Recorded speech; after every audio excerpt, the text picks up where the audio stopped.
Vic Soto, may napansin sa unang solid food na kinain ni Baby Mochi kasama si Pauline Luna. Thank you, Daddy.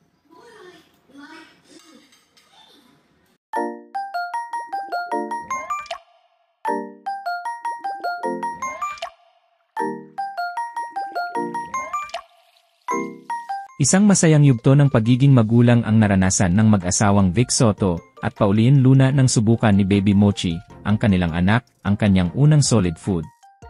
Sa kabila ng mga karaniwang milestones ng pagiging magulang, ang sandaling ito ay nagdala ng kakaibang saya at emosyon sa kanilang pamilya.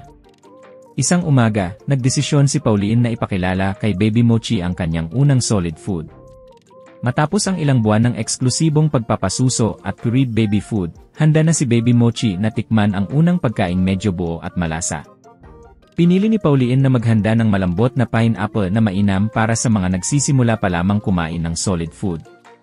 Nang ihain ni Pauline ang maliit na mangkok ng pineapple sa harapan ni Baby Mochi, hindi niya mapigilang mapansin ang kakaibang kislap sa mata ng kanyang anak.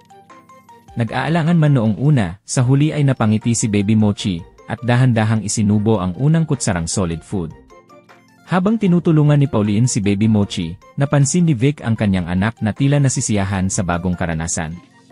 Makikita sa mukha ni Baby Mochi ang curiosity habang ninanamnam ang kakaibang lasa at tekstura ng pineapple. Si Vic, na kilalang may mapaglarong personalidad, ay nagbiro pa, aba, mukhang paborito agad ang pineapple ni Baby Mochi. Ngunit, sa kabila ng kasiyahan, may isang bagay na talagang napansin si Vic, ang ekspresyon ni Baby Mochi matapos ang ilang subo. Bagamat hindi lubos na nasarapan si Baby Mochi sa bagong pagkain, tila naguguluhan pa ito sa kakaibang pakiramdam ng pagkain. Biglang napakunot ang noo ni Baby Mochi, tila nagtatanong, ano ito, Mommy at Daddy? Tawa ng tawa si Vic habang minamasdan ang reaksyon ng kanilang anak. Mukhang hindi pa siya sanay, pero don't worry, Baby Mochi, madali lang yan, ani Vic habang nilalaro ang kamay ng kanilang anak.